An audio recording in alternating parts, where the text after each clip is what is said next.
When you hear the phrase water pill, there's this expectation of something, incredibly gentle, like it sounds like a cup of herbal tea or something. Right, yeah, like a mild detox. Exactly. You take a pill, you shed some extra water, you feel a bit lighter. But if you step into the actual world of renal pharmacology, that serene image just shatters instantly. Oh, completely. It's not gentle at all. Right. We aren't looking at some gentle sponge squeezing out fluid. We are looking at a microscopic, highly pressurized industrial assembly line inside the kidney. Yeah, that's a great way to put it. An industrial assembly line. And to really grasp how these ubiquitous medications operate, whether you're prescribing them, administering them, or just studying them, we have to map out that assembly line. So our mission today in this deep dive into the source material is to follow these molecules down into the nephron. Which is where all the action happens. Exactly. To see how they manipulate our electrolytes, alter our hemodynamics, and occasionally create utter physiological chaos. Because it is an industrial level of precision, really. And intervening in that process is never, well, it's never just about water. It's about chemical exchange. Okay, let's unpack this. Yeah. Because the textbook definition of a diuretic that a lot of practitioners carry around is surprisingly slippery. It is, yeah. It's highly misunderstood. We call them water pills, but that implies a direct relationship with water excretion. Mm-hmm. We really need to distinguish between a true aquaretic and what the vast majority of these clinical drugs actually are, which are natriuretics. That distinction is it's the absolute foundation of renal pharmacology. Strictly speaking, the clinical drugs we casually call diuretics, they don't target water at all. Not even touch it, right? No, not directly. They target sodium. They are natriuretics. Their primary mechanism is inhibiting the reabsorption of sodium natrium. So it just stays in the tubule and gets excreted. Right. The water loss that happens is entirely secondary. It's just following the sodium out of the body passively through an osmotic gradient. So the water is just collateral damage to the sodium transport, essentially. Exactly. Collateral damage is a perfect term for it. If we wanted a true aquaretic-like, something that increases water excretion without touching sodium, we'd have to look at something like the Vaptan class, right, which blocks antidiuretic hormone directly at the V2 receptors. Right, the Vaptans. Or, if you look historically, something as simple as ethanol, which just suppresses ADH release centrally. Like having a few beers and suddenly needing the bathroom all night. Exactly, yeah. Or you could use an osmotic diuretic like mannitol, which is freely filtered but not reabsorbed, so it physically drags water into the lumen via osmolarity. Right, it just pulls the water with it. But when we talk about modern first-line clinical management of hypertension or heart failure, we are focusing on molecules with highly specific transport targets in the nephron. And tracing how we got those targeted molecules requires a look back. Because, this was not a story of brilliant scientists logically engineering the perfect drug from scratch. Oh, not at all. It was incredibly messy. The origins are wildly serendipitous. Yeah, it was very much an era of clinical observation driving the science rather than, the other way around. Take Alfred Vogel in 1919. He was this medical student in Vienna, and he was treating a patient with a severe case of syphilis. Right. Which was complicated by advanced heart failure and massive anasarca, just whole body swelling. Yeah. Now, the standard syphilis protocol back then involved merbafen, which is a highly toxic organomercurial compound. Essentially a mercury injection. Literally a mercury injection. So Vogel administers the mercury, and the patient inexplicably produces a staggering volume of urine. And it completely resolves his heart failure edema. Which is wild to think about today. It's the pharmacological equivalent of trying to seal a leaky pipe with toxic industrial sludge and accidentally inventing a brilliant pressure release valve. That is exactly what it was. And that single observation birthed a 30-year era of organ mercurial diuretics. 30 years of injecting mercury. Yeah. They were the standard of care for heart failure for decades, despite requiring these painful intramuscular injections. And, of course, carrying a severe risk of nephrotoxicity over time. Because mercury accumulates. Obviously. So the therapeutic index was terrifyingly narrow. The next leap forward was another total accident. In the 1930s, clinicians were using this early antibacterial sulfa drug, sulfanilamide, and they noticed their patients were urinating constantly. Right, and developing hyperchloremic metabolic acidosis. Yeah, so by the 1950s, pharmacologists like Carl H. Bayer, they chased that side effect down. They kept tweaking the sulfonamide ring until they created acetazolamide. Which is interesting because acetazolamide itself isn't even a powerful diuretic. Right, but they just kept mutating that chemical structure, looking for different ways to block sodium. And that trial and error chemistry eventually gave us chlorothiazide in 1957. What's fascinating here is the stark contrast between those early chaotic discoveries and the later development of the potassium-sparing diuretics. Well, by the late 1950s, the game had changed completely. Endocrinologists had just isolated and characterized the hormone aldosterone. Oh, okay. So they actually knew what they were targeting. Exactly. Instead of waiting for a happy accident, pharmaceutical chemists looked at aldosterone's molecular structure and deliberately designed a molecule to act as a competitive antagonist at the mineralocorticoid receptor. So instead of stumbling in the dark, they finally had the lock, and they purposefully machined a key just to jam it. Yes. And that gave us spironolactone in 1959. Wow. A total paradigm shift from serendipity to, like, rational drug design. Exactly. So with that arsenal of molecules in hand, we can finally look at where they actually go to work on the nephron's assembly line. Let's do it. Because the nephron's primary job is reclaiming the massive amount of sodium we filter every single day. And the first checkpoint is the proximal convoluted tubule. Which really handles the heavy lifting. Yeah, it reclaims roughly 65% of filtered sodium. And this is where acetazolamide acts by inhibiting carbonic anhydrase. But clinically, if you block sodium here, the downstream segments just, they upregulate their own absorption to compensate. Right. They see the extra sodium coming and just work harder. So the net diuresis is incredibly weak. Which means if you actually want to clear meaningful volume from a fluid-overloaded patient, you have to bypass that proximal compensation. You have to target the actual engine of the kidney's concentrating ability, which is the thick ascending limb of the loop of Henle. Okay, checkpoint 2. This is the territory of the loop diuretics, so furosemide, bumetanide, torsemide.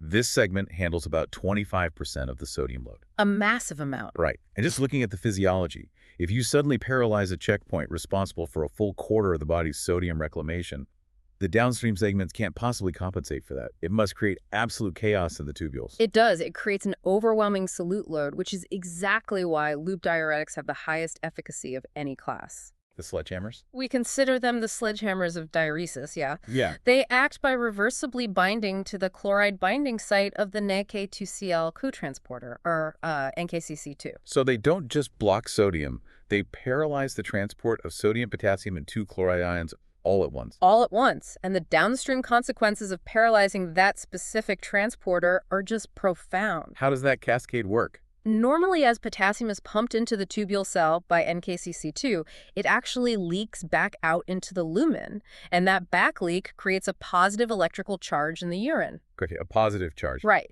and that positive charge is critical because it repels other positively charged ions, specifically calcium and magnesium, forcing them out of the tubule, between the cells, and back into the blood. Ah, I see. So the positive lumen potential is the actual driving force for saving calcium and magnesium. Exactly. So when you give a patient furosemide and shut down NKCC2, you lose that potassium back leak. You abolish the positive charge. Yes, and suddenly the calcium and magnesium have no reason to leave the tubule. They just, get flushed straight out into the urine. They do. And that gives loop diuretics their distinct, dangerous electrolyte fingerprint. Profound hypokalemia, hypomagnesemia, and hypocalcemia. Wow. You are inducing massive volume contraction alongside severe electrolyte depletion. And beyond the electrolytes, there is this structural danger to the loop class that, honestly, catches a lot of people off guard. They carry a well-documented risk of ototoxicity. Right. Hearing loss. A literal water pill that can cause permanent deafness. It sounds bizarre. It sounds totally bizarre until you look at the histology. The stria vascularis in the inner ear, it relies on an isoform of that exact same NK2Cl cotransporter to maintain the endolymph fluid that actually allows us to hear. So the furosemide crosses into the inner ear and blocks it there too. Exactly. And the ototoxicity is highly dose and rate dependent, which dictates the strict nursing protocols for intravenous administration. Like pushing it too fast. Yeah, if you push IV furosemide faster than, say, 4 milligrams per minute, you drastically spike the risk of hearing loss. And if the patient is simultaneously receiving aminoglycoside antibiotics, like gentamicin, which are independently vestibulotoxic and ototoxic, you are essentially launching a two-front assault on the inner ear. Yes. The synergistic damage there can be irreversible. You never push high-dose loops rapidly, especially in a septic patient on heavy antibiotics. Okay, so if the loop of Henle is the sledgehammer, Checkpoint number 3 requires significantly more finesse. Moving down the assembly line. Right, moving down the assembly line, we hit the distal convoluted tubule. This is the domain of the thiazide diuretics, hydrochlorothiazide, chlorthalidone. They target the NCC, the sodium chloride cotransporter, managing about 5 to 8% of the filtered sodium. Much less potent than loops, obviously, but with a highly unique pharmacokinetic profile. And here's where it gets really interesting. Thiazides share the potassium and magnesium wasting properties of loops, but their effect on calcium is entirely paradoxical. It is. Instead of wasting calcium, thiazides actively hoard it. They increase calcium reabsorption back into the bloodstream. Which is a fantastic example of compensatory cellular mechanics. How does that actually happen? Well, by blocking the NCC transporter on the lumen side, thiazides effectively starve the tubule cell of sodium. The intracellular sodium concentration just plummets. So the cell panics. It panics, yeah, and it activates a basolateral sodium-calcium exchanger on the blood side of the membrane. This exchanger works furiously to pull sodium out of the blood into the cell, and the price it pays is kicking calcium out of the cell and into the bloodstream. Oh, wow. So it's essentially leveraging a backdoor mechanism to balance the sodium and accidentally hoarding calcium in the process. Exactly. Which makes thiazides a brilliant prophylactic tool for nephrolithiasis. Kidney stones. Right. If you have a patient forming recurrent calcium oxalate kidney stones, throwing them on a thiazide strips the calcium out of the urine, cutting off the supply for the stones. That's amazing. Just repurposing a side effect as a primary therapy. It's very elegant. Now, because thiazides only handle 5 to 8% of the sodium, there's this persistent assumption, especially I think among newer clinicians, that the stronger diuretic must be the superior choice for managing standard hypertension. That's a very common misconception. Right. Like, if someone has high blood pressure, why use a weak thiazide when you have a loop sledgehammer available? And that assumption was systematically dismantled in 2002 by the ALHAT trial, the antihypertensive and lipid-lowering treatment to prevent heart attack trial. This is a huge study, wasn't it? Massive. It randomized over 33,000 patients.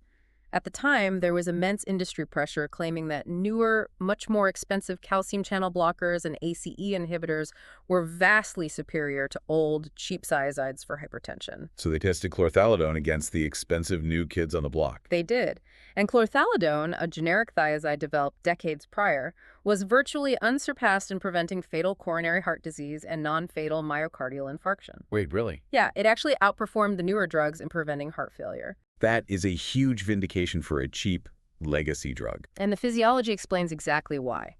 Loop diuretics cause massive, rapid fluid shifts, but they have short half-lives. So it's like a roller coaster. Exactly. You get a spike in diuresis, followed by a period where the kidney actually aggressively retains sodium to compensate. But thiazides, like chlorthalidone, act slowly and constantly over 24 hours. So it's just a smooth, steady curve. Yes. They provide a gentle, steady reduction in plasma volume and eventually a reduction in peripheral vascular resistance. For uncomplicated hypertension, a gentle, continuous pressure reduction is always superior to erratic fluid shifts. That makes perfect sense, and it perfectly sets up our final stop on the assembly line, the collecting duct, checkpoint 4. At the end of the line. This segment handles a paltry 2 to 3% of the sodium load via the ENSE channel. This is the territory of the potassium-sparing diuretics. Now, if this checkpoint handles such a negligible amount of sodium, it seems completely irrelevant for managing volume status. I mean, why do we even care about blocking 2%? It's a drop in the bucket. If we connect this to the bigger picture, we have to look past the sodium itself and look at the hormones driving it. The aldosterone again. Exactly. The 1999 Orleans trial, the randomized aldactone evaluation study, completely redefined our approach here. They took patients with severe class 3 and 4 heart failure and added a very low dose of spironolactone on top of their standard therapy. Spironolactone being an aldosterone receptor antagonist. Right. And the results were so dramatic they had to halt the trial early. Spironolactone reduced the risk of death by 30%. 30%? You don't get a 30% mortality benefit in advanced heart failure just from blocking 2% of sodium reabsorption. You don't. The benefit was almost entirely uncoupled from diuresis. Aldosterone does more than just tell the kidney to retain sodium. What else does it do? In a failing heart, aldosterone directly promotes cardiac fibrosis, collagen deposition, and fatal ventricular remodeling. Oh, it scars the heart. Yes. So spironolactone acts by competitively binding to those mineralocorticoid receptors in the myocardium itself, Mm. basically halting the structural degradation of the heart. So it's acting as a molecular shield for the myocardium, preventing it from scarring itself to death.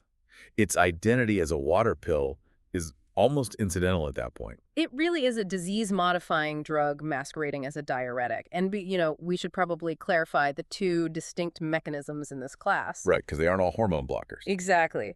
Spironolactone and eplerenone are receptor antagonists. They block the hormonal signal. But drugs like amiloride and triamterene, they ignore the hormone entirely and just physically plug the ENAC channel in the lumen. Like a cork in a bottle. Pretty much. But regardless of whether you block the hormone or plug the pore, the physiological consequence is the same. By preventing sodium from entering the cell, you destroy the electrical gradient needed to secrete potassium, So they spare potassium. which means the primary risk pivots from hypokalemia to life-threatening hyperkalemia. A risk that escalates drastically, by the way, if the patient is on concurrent ACE inhibitors or taking potassium supplements. Which perfectly brings us to the clinical reality of managing these drugs. We've mapped out the incredible, precise power these molecules have over hemodynamics. But that power comes with immense vulnerability. Yeah, especially when mismanaged in the outpatient setting. One of the most insidious presentations nurses and doctors see is the triple whammy. Oh, yes, a textbook example of iatrogenic hemodynamic collapse. You see this constantly in elderly patients who have, say, hypertension, heart failure, and osteoarthritis. A very common combination. Right. So they were prescribed an ACE inhibitor, a diuretic, and then their joints hurt, so they just start taking an over-the-counter NSAID like ibuprofen. Which seems harmless to them. But combining those three destroys the kidney's ability to maintain its own glomerular filtration rate. The mechanism there is just a perfect storm of pressure loss. The kidney relies on prostaglandins to keep the afferent arteriole dilated, ensuring blood actually flows in. And NSAIDs block prostaglandins. Exactly, so the NSA constricts that inlet. Meanwhile, angiotensin II keeps the afferent arteriole constricted, which provides back pressure for filtration. But the ACE inhibitor blocks angiotensin II, dilating the exit. Right. So the NSAID chokes off the incoming blood supply, the ACE inhibitor opens the exit valve so there's zero back pressure, and the diuretic lowers the total systemic blood volume. The glomerulus is completely starved of pressure from all three angles, filtration drops to zero, and the patient goes into acute renal failure. It's terrifying how easily that happens. It really raises an important question about how carefully we monitor polypharmacy. Right. Because that same vulnerable demographic often runs into another lethal interaction, digoxin toxicity. Oh, right. The classic exam interaction. Digoxin and potassium compete for the exact same binding sites on the NACI-AT-PACE pump in cardiac tissue. It's like a game of musical chairs. That's a great analogy. If a patient is on a loop or a thiazide diuretic, they are actively dumping potassium. That hypokalemia leaves all those binding sites on the cardiac pump totally empty. So if they take their normal dose of digoxin, it suddenly has zero competition for those chairs. It hyperbinds to the tissue. It turns a therapeutic dose into a toxic arrhythmogenic dose. Wow. It is a critical pearl in medicine. A sudden cardiac arrhythmia in a patient on digoxin is a potassium problem until proven otherwise. And these vulnerabilities are really exacerbated by environmental context, right? We have a massive aging population on baseline diuretics facing, frankly, unprecedented global heat waves. That's a huge public health issue right now. The physiological reserve to handle extreme heat while you're pharmaceutically preventing the kidney from retaining water, Okay. it's virtually zero. Dehydration and electrolyte collapse can happen in a matter of hours. Absolutely. And, it's not just the elderly who fall victim to the extreme manipulation of this assembly line. The deliberate abuse of diuretics in sports and aesthetics is this persistent, dark underbelly of this pharmacology. Athletes abusing loops and thiazides for rapid weight manipulation. Yeah. The most high-profile tragedy was in 1997 when 3 American college wrestlers died in a single month. It's tragic. They were using diuretics, saunas, and rubber suits to violently crash their fluid volume just to make lower weight classes. And the hyperthermia combined with the electrolyte derangement caused fatal cardiac arrests. It forced the NCAA to completely rewrite their weight certification rules. And we see identical abuse patterns in bodybuilding, too. Competitors use severe diuresis to strip subcutaneous water for a dry vascular appearance on stage. Which frequently results in severe cramping and acute kidney injury right there on stage. That's also exactly why the World Anti-Doping Agency, WADA, bans diuretics universally across all sports. Not just for the weight classes. No, it's because the massive influx of water into the tubule heavily dilutes the urine. Athletes use them as masking agents. To drop the concentration of anabolic steroids below the testing thresholds. Exactly. It is a profound weaponization of the kidney's homeostasis. But even within legitimate medical practice, our theoretical grasp of these drugs constantly clashes with real-world outcomes. Oh, constantly. The torsemide debate is a perfect example of this. Let's talk about that. The Transform-HF trial. Right. Published in 2023. We discussed furosemide earlier as the gold standard loop diuretic, but pharmacokinetically, it's actually quite flawed. Its oral bioavailability is really erratic, isn't it? Very. It ranges anywhere from 10 to 90% depending on the patient and the day. Torsemide, on the other hand, which is a newer loop, is pharmacokinetically elegant. It has highly predictable oral absorption and a longer half-life. So on paper, physiological logic dictated that torsemide should drastically reduce heart failure hospitalizations and mortality compared to furosemide. It makes total sense. Better, more consistent drug delivery should equal a better heart. Yet the trial demonstrated absolutely no significant difference in all-cause mortality between the two. None at all. None. It was a deeply humbling reminder for the cardiology community that a superior pharmacokinetic profile in a textbook does not guarantee a superior survival outcome in a human being.